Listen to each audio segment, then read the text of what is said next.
What's up, guys? So I'm here to talk about like so much stuff, so please bear with me. I'm gonna be talky. So last night I was on Tumblr and I found a new blog to obsess over. It's called itgetsfatter.tumblr.com, and I urge you to check it out. It's basically along the lines of the It Gets Better kind of idea, where people share their own experiences with fatness. And also, it is a good and safe and open space for people of color. So please mosey on down and check it out. And if you would like to contribute, they're asking for people to submit videos. So feel free. And it kind of inspired me to talk about what I'm going to be talking about today, which is my experiences with my mother when I was growing up and I was a young warhawk. I came out the womb fat, okay? When I came out of my mother, it was funny because they said I had a full afro when I came out. So I came out with my mom, this big old afro baby, and, you know, I was big. I was not small. And, you know, and my mom said, like, growing up, you know, like, my mom said that when I was inside of her, she said it felt like a shark. So it's like, like, that's probably not good.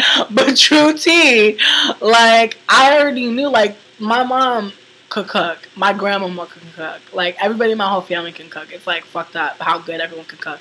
The only nigga that can't cook in my family is my little brother. And, like, true tea, we don't want his food. You ever have somebody in your household be making crazy shit? You be like, nah, I ain't never eating nothing off this nigga plate. That's what I'm saying. So, but everybody in my family could cook. So my mom, I'm sure my mom was eating banging shit when I was inside of her. She was telling me that she ate mad lobster when I was inside of her. And for a long time, I was allergic to lobster. Like, I really could not eat lobster without having the episode. And then one day, I happened to be walking by Panera Bread, and they had this lobster bisque. And I was like, true tea, I'm going to try this shit. Because it smelled good as fuck. And I tried it. Actually, it wasn't even at Panera, because Panera don't get down with lobster. Let me not lie. It was the New England Soup Factory. They made that, and they made some lobster bisque, and the shit was so fucking banging. But that's how I knew I really took a fucking chance, too. I really was like, fuck it. I really bought that soup knowing good and damn well that in my previous years of life, that lobster really left me fucked up. I really was like, this shit smells too banging to leave behind, bitch. So, anyways, I was always a big child. Like, when I was younger, like, looking at photos of myself when I was little, it'd be having me dead. Because, like, I was a little ham. Actually, I have photos.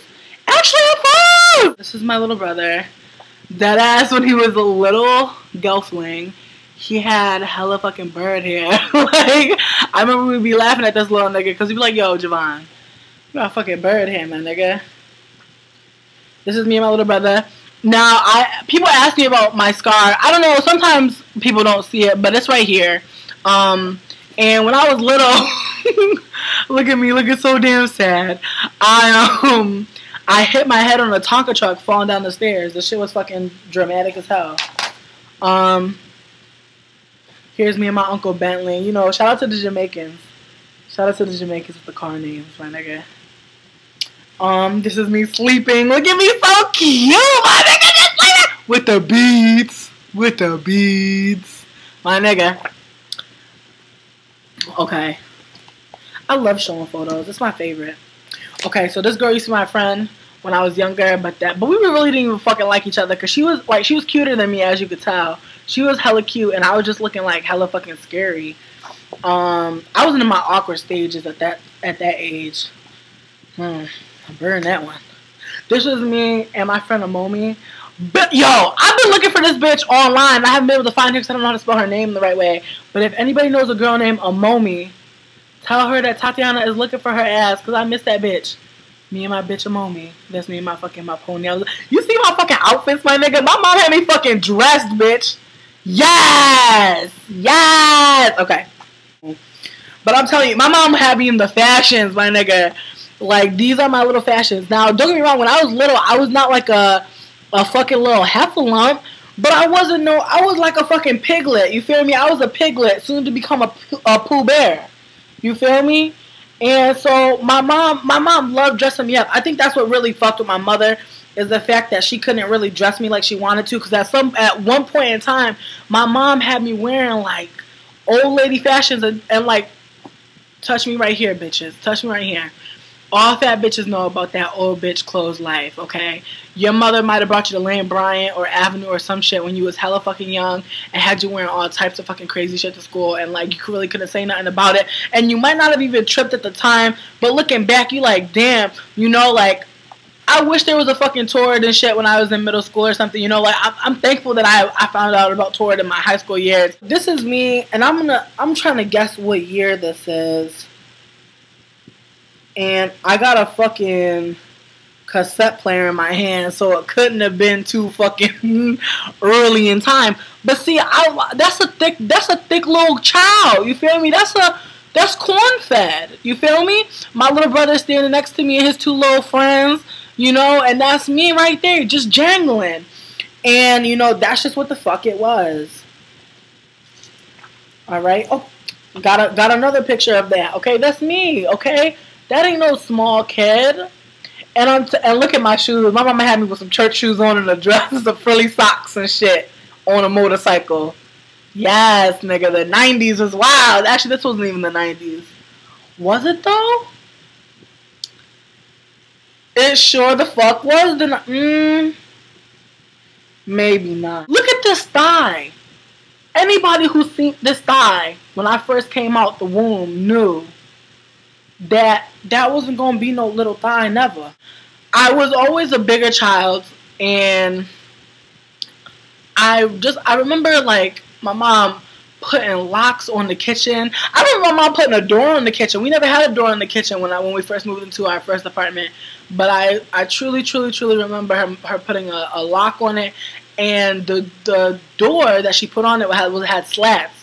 And my fat ass, dead ass, was every night going to the door, pulling the slats out carefully, crawling through, getting my snack on, putting the slats back and dipping out. And I remember one time my mom straight up caught me like, dead ass, I was taking the slats out and this bitch was just standing in the kitchen just waiting for me. I was like, yo, imagine this. It's quiet. You about to tear some fucking pork chops up, some cold pork chops. And next thing you know, there's the warden, you know what I mean? Like, my mom was like fucking whack-a-mole, just popping out on a bitch. And, you know, she would say shit to me like, slow down, Tatiana. Like, that's the thing. My mom was like the nice bitch, okay? Slow down. Like, you know, just saying shit to bother me. And, like, I know a bunch of you guys are going to be like, oh, she was trying to help you. She didn't want you to be a fat adult. And, like, don't get me wrong, like, I've seen what that does. I used to hang out with this woman, and she was a lot older than me. And she was overweight, too. And we used to go walking together. And you know what she used to say to her daughter? She used to tell her daughter to work out extra hard. Like, she used to, like, if we were doing laps, she'd be like, you need to run or you need to do this because you don't want to be fat. You'll never want this. I don't want this for you. And she would basically just be tearing down herself and her whole fucking shit because she's fat as fuck, too. Like, that's the thing. Like, when are we going to stop? When are we going to fucking stop? And then you know what? And the thing that kills me is, like, there's so many, like, there's so many things that I want to fucking yell about. There's so many things that I want to talk about. But I feel like as soon as someone from the community voices their opinion, that's the fucking opinion. And that's not the case. I don't think I ever hated myself for being fat. I always just thought that people wouldn't like me just because of who I was and what I looked like. So I just didn't even bother trying to make friends. And then when I did end up making friends, they were terrible friends. Oh my God. I was always the fat girl hanging out with girls that were very sexually promiscuous. So I was always like the fat fun friend and I never got any action. And people would, you know, and people made jokes about me. Like, I don't mean to make you guys think, if you think this, that I had some perfect, like, childhood, because I didn't. People said mean things. You know, there was a joke in fourth grade, I'll never forget this shit. This bitch, Little Melissa, Straight up, like, yo, and true tea, this girl named Melissa, I don't remember her last name, thank God, I'm moving on, but she was fucking horrible to me, and she used to say things like, oh, we know who sunk the Titanic, just because my name was Tatiana. Like, like, it drove me insane, because I'm not a dumb bitch, so I'd just be like, what does Tatiana and Titanic have to do with anything, bitch? That was in 1912. Like, I was bugging. But fat haters don't care. Fat haters hate. They don't need logic. They just hating. So, and like, everyone was laughing. It was so funny. And I just remember so many times where I was just like, damn, you know, like, where like my weight was brought up, you know what I mean, just by other people. And I just froze, you know, I just didn't react. And I spent a lot of my life not reacting, you know, not saying anything or making jokes about other people, you know. I was that girl. I was mean. I was super mean. I can still be mean, but I choose to not be, because it's not fruitful. It doesn't make me feel good. It truly doesn't. To be mean to someone when they don't deserve it does not make me feel good. But when someone threatens me or comes at me and then I unleash the fucking dragon, then I don't feel bad at all, because I'm just like, well, bitch, you should have known.